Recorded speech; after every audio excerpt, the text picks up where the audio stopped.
शिंदे आणि भाजप विरुद्ध अजितदादांची राष्ट्रवादी असा नवा वाद आता विधानसभा निवडणुकीपूर्वी महाराष्ट्रात बघायला मिळतोय। या 32 जागा आम्हाला द्या नाहीतर स्वतंत्र लढू असा पवित्रा दादा घेतात का अशी देखील चर्चा आहे। आधी त्या कोणत्या 32 जागा आहेत ज्या शिंदे व भाजपकडून अजितदादांना हव्या आहेत, चला तर बघूयात। पहिली जागा आहे साक्री विधानसभा मतदारसंघाची, ज्या ठिकाणी शिंदे गटाच्या मंजुळा गावित आमदार आहेत आणि या ठिकाणी अजितदादांचे मोहन सूर्यवंशी लढण्यासाठी इच्छुक आहेत। चोपडा विधानसभा मतदारसंघ शिंदे गटाकडे आहे, लता सोनावणे आमदार आहेत आणि त्या ठिकाणी अजितदादा पवारांचे जगदीश वळवी लढण्यासाठी इच्छुक आहेत। जळगाव शहर विधानसभा मतदारसंघातून भाजपचे सुरेश भोळे आमदार आहेत आणि या ठिकाणी राष्ट्रवादी अजितदादा पवार गटाकडून अभिषेक पाटील ही जागा लढवण्यासाठी इच्छुक आहेत। एरोंडल विधानसभा मतदारसंघातून शिवसेना शिंदे गटाचे चिमणराव पाटील आमदार आहेत आणि या ठिकाणी राष्ट्रवादी अजित पवार गटाकडून सतीश पाटील ही जागा लढवण्यासाठी इच्छुक आहेत। चाळीसगाव विधानसभा मतदारसंघात भाजपचे मंगेश देशमुख आमदार आहेत, यांच्या विरुद्ध राष्ट्रवादीकडून राजू देशमुख ही जागा लढवण्यासाठी इच्छुक आहेत। जामनेरची जागा गिरीश महाजन भाजपकडे आहे आणि यांच्या विरुद्ध अजितदादा पवार गटाकडून संजय गरुड मैदानात उतरण्यासाठी इच्छुक आहेत, त्यामुळे या जागेवर देखील अजितदादा गट आणि भाजपमध्ये भांडण सुरू आहे। कारंजा विधानसभा मतदारसंघ स्वर्गीय राजेंद्र पाटणी यांच्याकडे होता, यांच्या विरुद्ध आता राष्ट्रवादीचे प्रकाश डहाके मैदानात उतरण्याची तयारी करत आहेत। हिंगणघाट विधानसभा मतदारसंघ भाजपच्या ताब्यात आहे, समीर कुनावार हे या ठिकाणी आमदार आहेत आणि राष्ट्रवादी अजितदादा पवार गटाकडून मोहन तिंबाडे या जागेवर लढण्यासाठी इच्छुक आहे, त्यामुळे या ठिकाणी देखील वाद सुरू आहे। वर्धा विधानसभा मतदारसंघ सुद्धा भाजपच्या ताब्यात आहे, पंकज भोयर त्या ठिकाणी आमदार आहेत, या ठिकाणी राष्ट्रवादीचे शेखर शेंडे हे देखील इच्छुक आहेत। हिंगणामध्ये समीर मेघे भारतीय जनता पार्टीचे आमदार आहेत, यांच्या विरुद्ध विजय बापू घोडमारे राष्ट्रवादीकडून इच्छुक आहेत। उमरेड विधानसभा मतदारसंघ शिंदे गटाकडे आहे, राजू पारवे त्या ठिकाणी आमदार आहेत आणि यांच्या विरुद्ध सुधीर पारवे हे भाजपकडून लढण्यासाठी इच्छुक आहेत। तिरोरा विधानसभा मतदारसंघ विजय रहानगडले भाजपचे आमदार आहेत, यांच्या विरुद्ध रविकांत बोचपे राष्ट्रवादी अजितदादा पवार गटाकडून इच्छुक आहेत।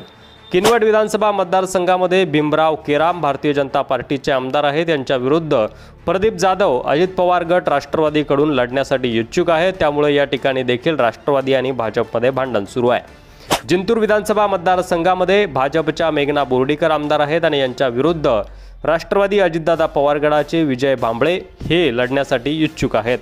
बदनापूर विधानसभा मतदारसंघामध्ये भाजपचे नारायण कुचे आमदार आहेत, यांच्या विरुद्ध रूपकुमार चौधरी अजित पवार गटाकडून लढण्यासाठी इच्छुक आहेत। तर भोकरदन विधानसभा मतदारसंघामध्ये भारतीय जनता पार्टीचे संतोष दानवे यांच्या विरुद्ध राष्ट्रवादीचे चंद्रकांत दानवे मैदान लढवण्यासाठी इच्छुक आहेत। गंगापूर या विधानसभा मतदारसंघामध्ये देखील भारतीय जनता पार्टीचे प्रशांत बंब यांच्या विरुद्ध राष्ट्रवादी अजित पवार गटाचे अण्णासाहेब पाटील इच्छुक आहेत। तर वैजापूरमध्ये शिंदे गटाचे रमेश बोरनारे यांच्या विरुद्ध राष्ट्रवादी अजित पवार गटाचे अभय पाटील लढण्यासाठी इच्छुक आहेत, त्यामुळे या जागेंवर देखील सध्या अजित पवार गट आणि भाजप शिंदेमध्ये वाद सुरू आहे। नांदगाव विधानसभा मतदारसंघामध्ये शिंदे गटाचे सुहास कांदे आमदार आहेत, यांच्या विरुद्ध राष्ट्रवादीचे पंकज भुजबळ ही जागा लढवण्यासाठी इच्छुक आहेत, या ठिकाणी देखील वाद सुरू आहे। नाशिक पूर्वमध्ये भाजपचे राहुल डिकले हे आमदार आहेत, यांच्या विरुद्ध राष्ट्रवादी अजित पवार गटाचे बाळासाहेब सानप हे इच्छुक आहेत।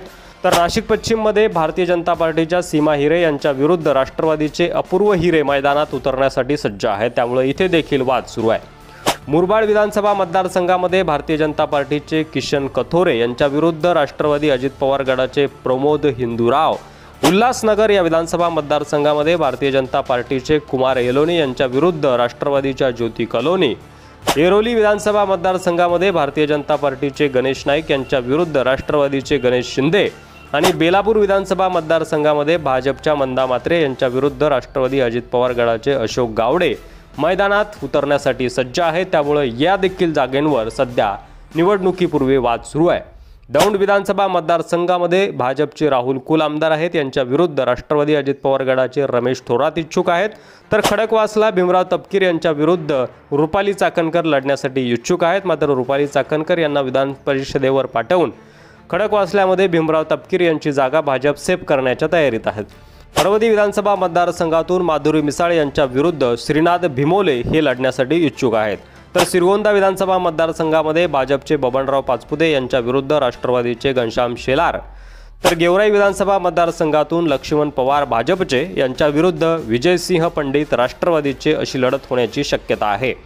त्यानंतर पुन्हा एक विधानसभा मतदारसंघ जो राष्ट्रवादीला हवा आहे तो म्हणजे भारतीय जनता पार्टीचा केज विधानसभा मतदारसंघ, ज्या ठिकाणी नमिता मुंदडा या आमदार आहेत आणि राष्ट्रवादीकडून पृथ्वीराज साठे हे या ठिकाणी इच्छुक आहेत। त्यानंतर परांडा विधानसभा मतदारसंघ तानाजी सावंत शिंदे गटाकडे आहे, यांच्या विरुद्ध राहुल मोठे राष्ट्रवादी अजितदादा पवार गटाकडून लढण्यासाठी इच्छुक आहेत। तर सिंदखेडामध्ये जयकुमार रावल विरुद्ध संदीप बेडसे राष्ट्रवादी अजित पवार गटाकडून इच्छुक आहेत। तर या होत्या 32 विधानसभेच्या जागा ज्या अजितदादा पवार यांना शिंदे गटाकडून आणि भारतीय जनता पार्टीकडून हव्या आहेत। या 32 जागा आम्हाला द्या, नाहीतर आम्ही स्वतंत्र लढू, असा प्रकारचा विचार आता अजितदादा पवार करतात का हे पाहणं देखील महत्त्वाचं असणार आहे। यावर तुमचं मत कमेंट बॉक्समध्ये लिहायला विसरू नका आणि या 32 जागांपैकी किती जागा आपल्या पारड्यामध्ये पाडून घेण्यासाठी अजितदादा पवार यशस्वी होतील ते देखील नक्की सांगा।